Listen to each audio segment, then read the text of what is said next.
Welcome to a very special fans fight back in the aftermath of Eubank versus Liam Smith up in Manchester. I'm joined by Max Williams. How are you, Max?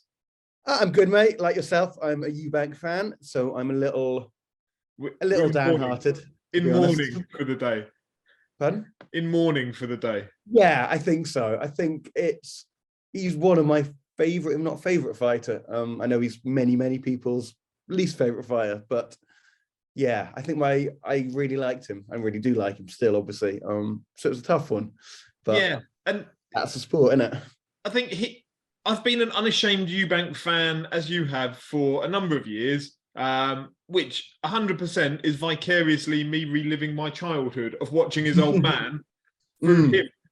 And yet, despite that, and despite the fact I was already a fan, those levels that he's gone through the Conor Benn fiasco, and then the way he handled himself during fight week with Liam Smith and all the controversy that came along with it, I thought he's one of the very few boxers that is articulate, eloquent, well thought out, and is able to project himself well within the sport in an era when that isn't really a focus for a lot of fighters. He sets himself aside for that. And that's Yeah, and what's funny as well is that obviously the Conor Benn fight, he handled himself very well. And then, as you say, Liam Smith, this fight week, I think he's, in recent months, having been a sort of heel for most of his career, people seem to be really beginning to appreciate it. And we seem to be more comfortable playing, not necessarily always playing the bad guy and being a sort of, showing how, as you say, well-spoken, eloquent, that's ironic, intelligent he is. And that's something we didn't see from him in, the early part of his career. And so that's why it also feels a bit of a shame, because, it felt like this could have been a really exciting year for him. But then again, I think I said that about him since about 2017. So yeah, parlay all of that personality aspect with the fact that he's got that granite chin and that high effort, high energy, high work rate, exciting fighter. And then last night happened, and suddenly, did he have a granite chin? Yes. I mean, the first answer is he did, because you can't fake a chin. You can't fake getting shots from George Groves, who's a big super middleweight. Yeah. And he didn't go down. And, you can't even then, if we have to go and revisit that, the fight after that for George Groves was Callum Smith, of which George Groves looked a washed up version of the George Groves of yesteryear, the kind of peak George Groves. So actually, what did George Groves take into that fight with Chris Eubank Jr.? There's maybe now a retrospective question mark that sits against that. Yeah, you could argue that. I mean, you could equally argue he injured his shoulder, didn't he, in the final round of that Eubank fight? Yeah. And I think that may have taken a lot out of him. I think he said in a year since, that he wasn't 100% going into the Smith fight. Yeah. And I don't think George Groves comes across as someone who would, who I think he's very open and honest with himself as a fighter. I don't think he'd be lying about that. Even clearly he dislocated his shoulder and he fights again 6 months later. It's, it's a big turnaround. But yeah, even leaving aside George Groves, Eubank has fought a super middleweight. We've never even seen him be rocked or dazed or look even the slightest bit like, until he hits the canvas against Liam Smith, I don't think he has ever looked in trouble his entire career in terms of getting stopped. No, and Senior came out and tweeted the same, didn't he? That he said, I've never seen Eubank buckled. I think that was his term, buckled. I've never seen him buckle in sparring, in fights, in any of it. And I think that's where the shock comes from, in that 100%. Liam Smith is a career light middleweight, 154-pounder. That's what he is. He's come up for this fight into middleweight. Eubank has taken shots, as you said, against 168-pounders in George Groves and never been rocked. So even the concept that Liam Smith was going to absolutely stick it on him and leave him walking like a baby giraffe towards the referee is beyond me. Like that. No one expected that. it was viewed as quite a close fight. I think most people thought Eubank would win, but everyone who picked Smith thought he'll do it on point. So if he did stop him, he might somehow wear him down late. No one thought. If you'd been told round 4 stoppage win, I don't think you'd even bother to ask who did it. Like, No. I would just assume it was Eubank. And the obvious question is, what happened to that chin?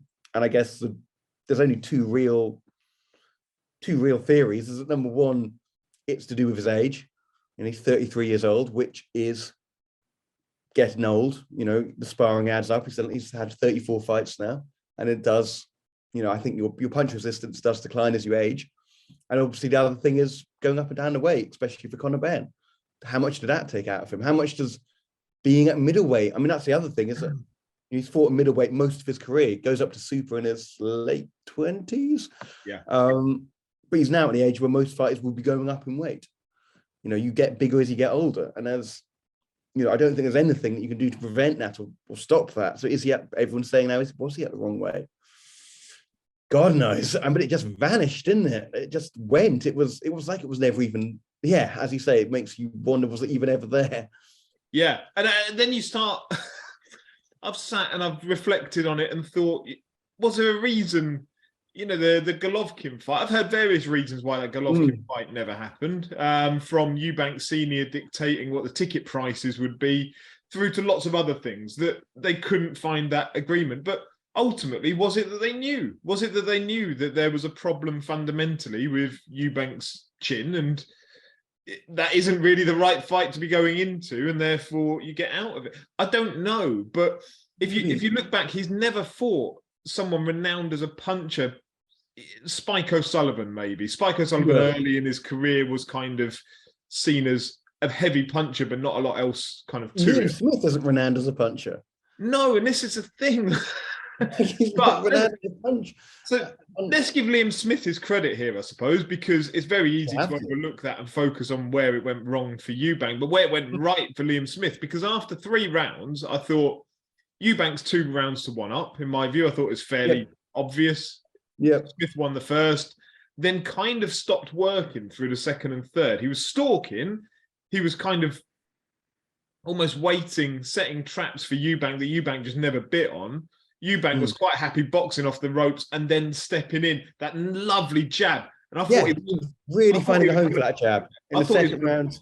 Bust up Liam Smith's left eye. He caught it a few times. Those uppercuts, he was ripping them through. I thought in the third round, In the third round, it looks like, the first 2 rounds were sort of, I thought Smith may be edged to first. I thought it was really close. And then second one, I thought Eubank won, again, off the jab mainly, which is rare, like not something you associate with him, but obviously changed his style a bit under Roy Jones. And then, the third one, it looks like he's in control after that third one, starts his uppercuts, and you're like, this is. Yeah, and in that third, I'm thinking Smith looks too static here. He's not willing to move backwards, and that's going to play into Eubank's hands. Like, all Smith could do was like a shark, just go forwards. And Eubank will love that because he can just keep hitting those uppercuts. And I genuinely thought that left eye of Smith could become a factor as the fight progressed. And then we hit the 4th. Yeah, and then we hit the 4th. And then, within it happens really early in the 4th as well, doesn't it? So the first sort of minute, which is, again, great. I mean, someone said, I can't remember who, after the fight, that the way Smith jumps on him in that corner makes it look like he's fighting like a man who thinks the opponent's in trouble. And I didn't see the punch. He doesn't seem to hit him at all. He gets him in the corner and then starts unloading, dozens of shots and gets him with the uppercut, which, again, quite ironic because that's what Eubanks obviously really made a bit of a speciality out of in his career. And, obviously Chris, he goes down and never, as soon as he comes up, you can see he's gone. But how it happened, it's bizarre, isn't it? Because he's in the corner. It's not like I've heard him say since then. I think he said it was a once in a lifetime shot. I think Eubank Jr. said that in the interview. And you kind of think, well, was it? Like Andrew Ruiz v. Anthony Joshua, that's a once in a lifetime shot. That is I think they fought 100 times. I mean, who knows? But that shot behind the temple, That's it. You know, that's shot from the gods, wasn't it? That's what Josh. Yeah, that worked. That's what they said. He shot from the gods, and you could see why. Whereas with Smith, like, well, if he's throwing 20 punches at you when you're in the corner, he's going to connect with one of them most likely. Yeah. I mean, I don't know if you had the same thought process I did at that point, but when Eubank backs into that corner, which he'd done throughout the fight, he was, you know, kind of boxing out of the corner or around the outside of the ring at least. I just thought, well, he's just, we've seen him do this lots of times under Roy Jones, is just back into the corner, sort of slip a couple of shots, roll out, and then start to do his own work as he gets back to the center of the ring. I didn't anticipate that he nearly took a knee and then just fell over like the bus had started, and he fell backwards into the ropes. And yeah, like I mean, that's the thing as well. He went down like a sort of puppet whose strings had been cut. It was, he did, didn't he? It was like a proper sort of this. You know, you could see immediately. Like, I mean, people have said he got up too quickly. And he did get up too quickly, but I don't know if anything he could have done to at that point. Like, he's clearly gone. Like, he tries to fight him after the fight's been initially stopped. I don't know if you saw that, but like, he sort of goes over to him. He doesn't quite know where he is. He clearly doesn't quite know where he is. And yeah, again, it's just one uppercut, but like, we've seen him eat those shots. Like, you know, you mentioned Spike O'Sullivan, like, you know, Eubank Jr. between 2015, 2017, 16, 17, 18, you know, you see him march up to guys. He takes, you know, 10 punches to throw 20. Yeah.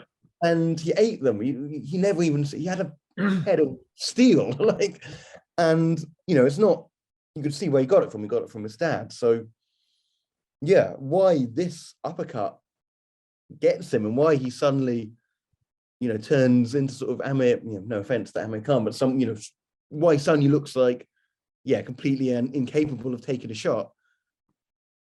God knows. I mean, it's got to be the weight, it's got to be the age, it's got to be one of those two things. But I don't think Liam Smith thought he'd stop Eubank. I don't think. God no, maybe he did, but Eubank Jr. definitely didn't think he was going to be stopped. Of course, no boxer goes into a fight thinking they're going to be stopped, but I imagine many are sort of aware that that's a possibility, right? You know, you can get knocked out. You don't think you will be, but you could be.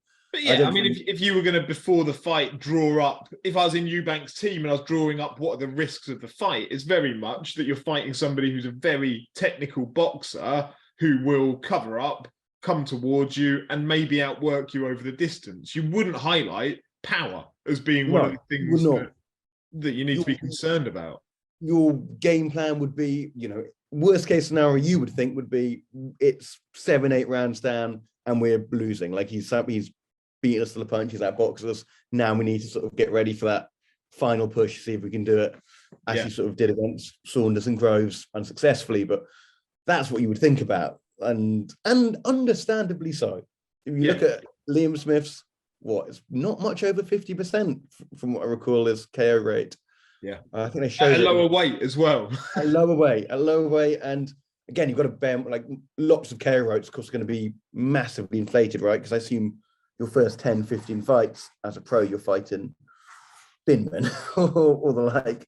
You know, you're going to win most of those fights by KO. You're not going to win them on points. So yeah, I think looking at how he performed, it was almost as if you suspect his game plan involved the idea that he could take 3 to give 5.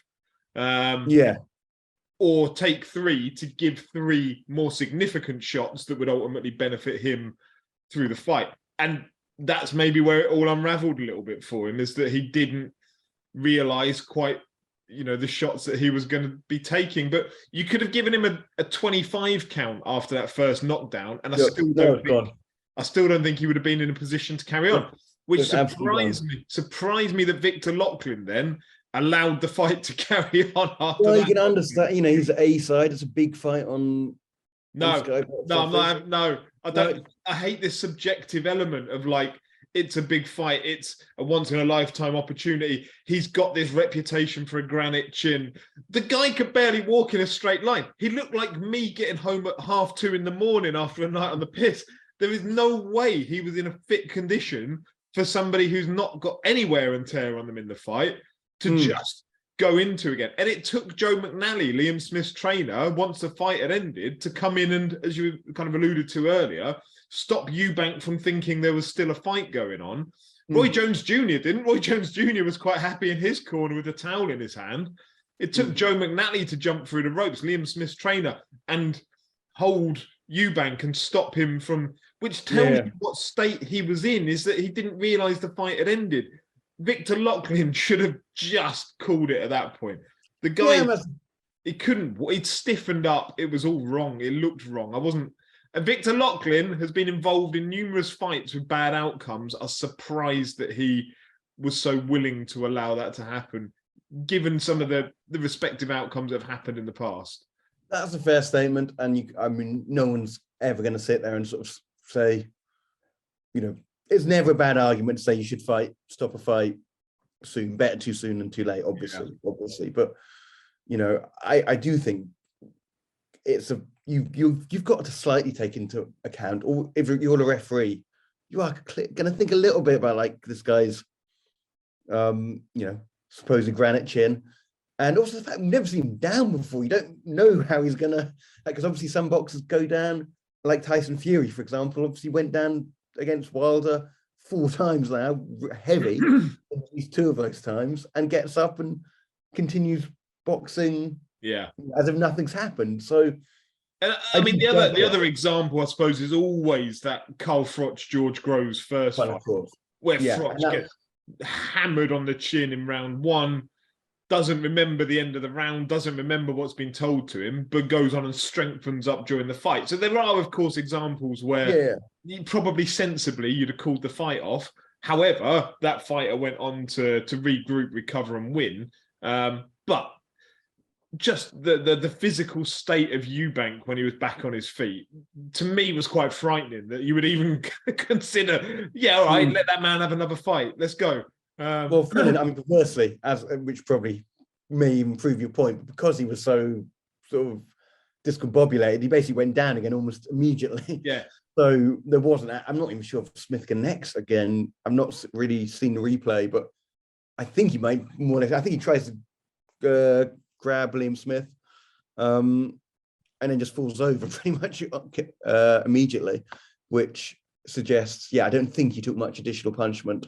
No. But obviously that's, because you were so fucked up that it meant you couldn't stand up properly and then fell over again, isn't probably a brilliant argument for this is why allowing it to carry on. But whatever, it's happened, and I can see why they kept it going. Interestingly, George Groves, I've definitely heard an interview with him before when he says that he thinks it would have been the other way around if he'd been the one, if it had been him and Carl Froch in different positions in their fight, he thinks it would have been potentially stopped in the first one, in the first round, if Froch knocked him down the way he knocked Froch down, and he thinks there's no way, and I'm certain this is true, there's no way they'd have ever waved it off with Froch still on his feet. No, 100%. So I do have a slight, maybe you're maybe right, and it shouldn't come into it, but I do see why.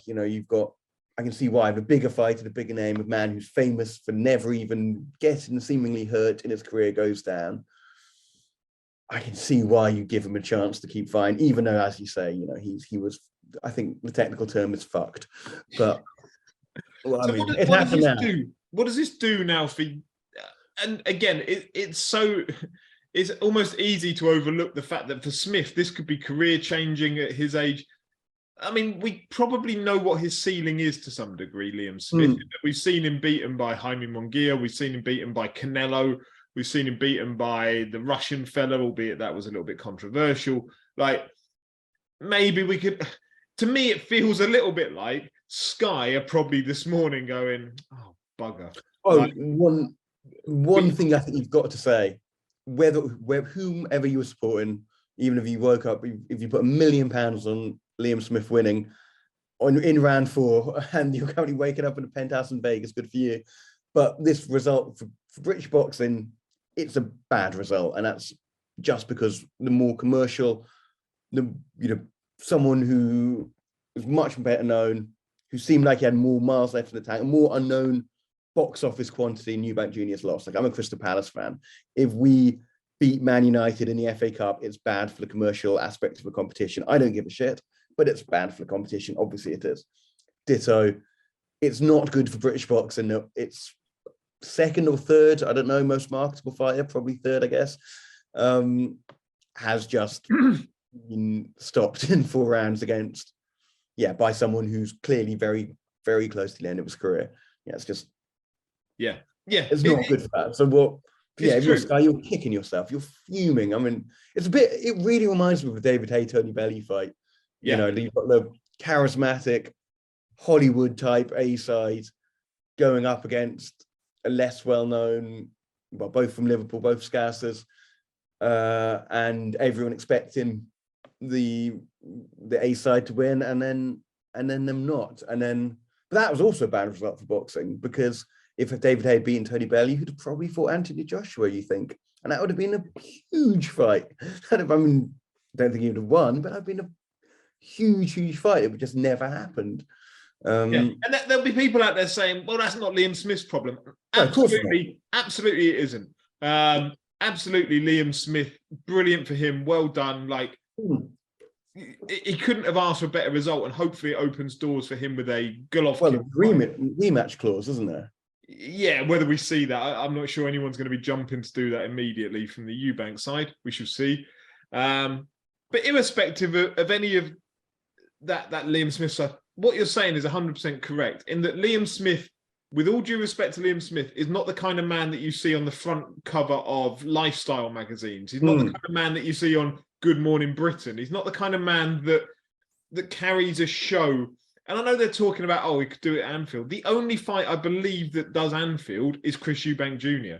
I don't believe Smith versus Janabek does Anfield. No chance. With Eubank losing like that, in that manner, and losing some of that aura that comes with him, I think a lot of money disappears from the sport, and that's, you know, not great for the sport in the UK. But again, not Liam Smith's problem. I understand that. No. So what happens now with Eubank? I heard today, I won't say from where or when, that it's very likely the Ben fight will happen next. Wow.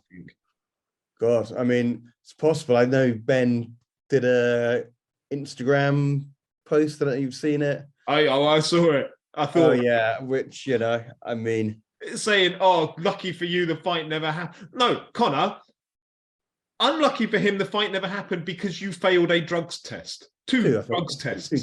Like, let's not allow revisionist history on this one. I'm not a fan of it.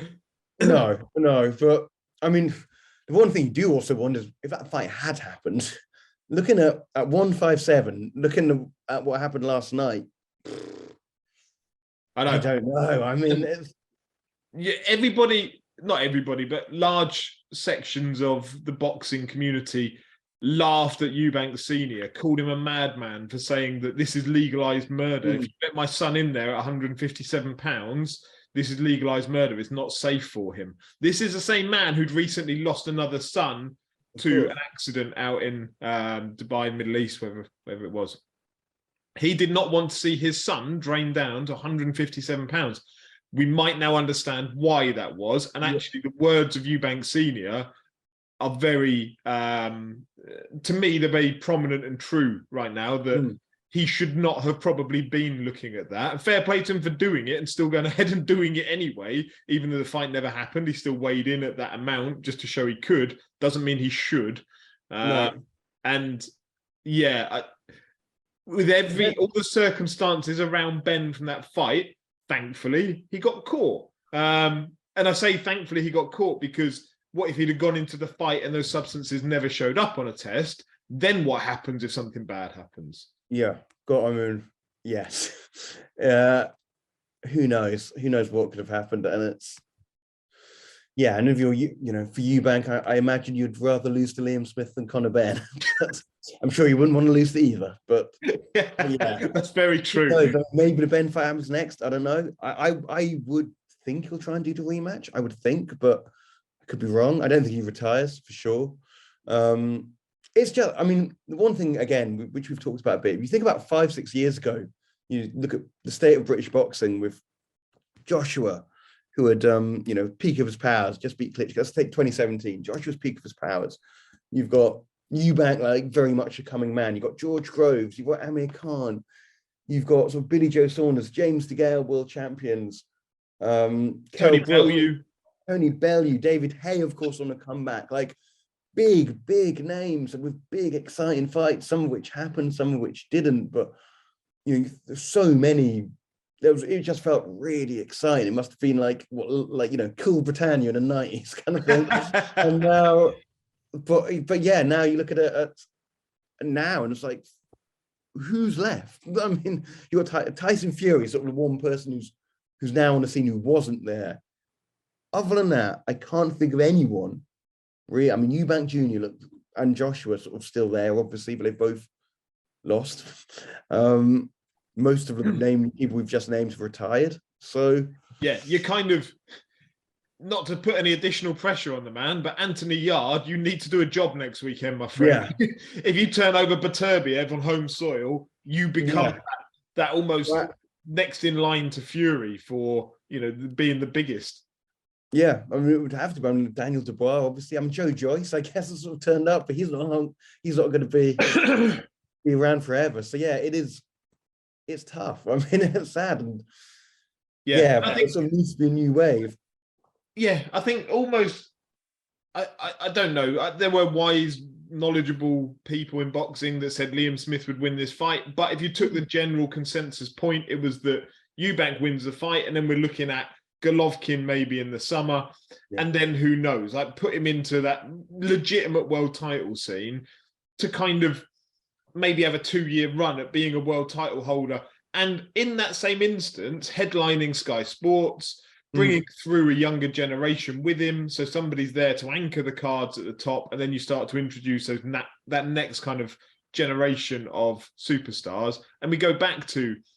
I genuinely, no offense to Liam Smith, I don't see him being that man to be able to do the same thing. No, and I don't think he'll fight for much longer. I mean, here's an interesting question: is if you take Eubank's career when he's still had big fights and made vast amounts of money. I mean, that's the other thing with Eubank. You got lots of boxers who, if they weren't boxers, would be, and they say so themselves, they'd be, working in factories or. Yeah, scaffolders. 90% of scaffolders. Nothing wrong with that whatsoever. But they wouldn't be. Yeah. They wouldn't be have as much money and the profile they do. Whereas Eubank Jr., a bit like David Hay, as well. Whatever he was in life, he would have been successful at it. I think. He comes across that kind of person, and maybe that's also part of the reason why he's often sort of rubbed people up the wrong way, because he is a sort of quite impressive figure, but also quite a sort of distant one. But the question is, would you rather have Eubank Jr.'s career or say the career of James DeGale or Billy Joe Saunders? Liam Smith, exactly. Men who've held world titles and had a couple of sort of big fights. But, Eubank's been a sort of big name on the scene for 10 years now, must be coming up to. We're not far off 10 years. Saunders fights in 2014. So yeah, it's hard to know how you judge his career in one sense. Like, he's underachieved, unless maybe he all turns it around, maybe smacks. But I mean, maybe let's put another. Maybe he hasn't. Maybe put another lens on that. Maybe he hasn't underachieved at all. Like, you go back to the fact he wasn't really an amateur boxer. He's very much a boxer because his dad was a boxer. That's how we know him as a boxer. Actually, what was he? A British title holder, IBO world title holder. Challenged for a world title, didn't win. Is it actually that you could argue that he's overachieved in his career, and that's just in the ring? Outside of the ring, unquestionably the biggest overachiever probably in British boxing history. A man who's never had that huge success in the ring, has been headlining pay-per-views going back to Arthur Abraham and various others. But then again, I mean, think of that Arthur Abraham fight. Well, that point, there was a point in 2016, 2017 when he looked so good and so exciting, and then it all comes unstuck against Groves. Yeah. And again, I would then steer that conversation back towards, was there something they knew that we didn't, which is why he fought Arthur Abraham, Maybe. which is why the Australian fellow I can't remember the name of, and not peak George Groves at the time. Maybe. I mean, the big what if is, of course, what if he'd started working with a trainer way earlier. I mean, like, the one I'd love to have seen him with, just to know how it would have gone, is Shane McGuigan. Think, I mean, they're both uniquely placed. They've both got famous fathers. They're both very intelligent men, think about boxing very differently, I think, than most people. And they would have, who knows whether or not it would have worked, but you would think they seem uniquely placed to bring out the best in one another.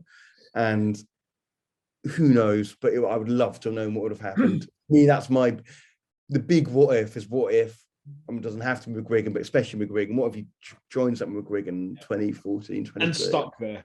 And but that's the other crazy thing. It's like, you think, he's not fought these like he's had these big like headline fights. And he's not fought Golovkin or Canelo, but he sort of keeps missing them. Like, he beats James DeGale at the super middleweight, and then Canelo goes up in that run and cleans out all the belts at super middleweight, and he's down at this point. Eubank's down at middleweight, and then sort of Golovkin's at middleweight. Obviously, nearly fights him sort of a long time ago now, but then sort of he goes up when Golovkin's at middleweight, and then God, it's mad. As you say, maybe he really overachieved in his career, and outside he definitely has. Yeah. But before we go, Max, wrap up. 2 names. One you think he should fight in his next fight, and one who you think he will fight in his next fight. Okay.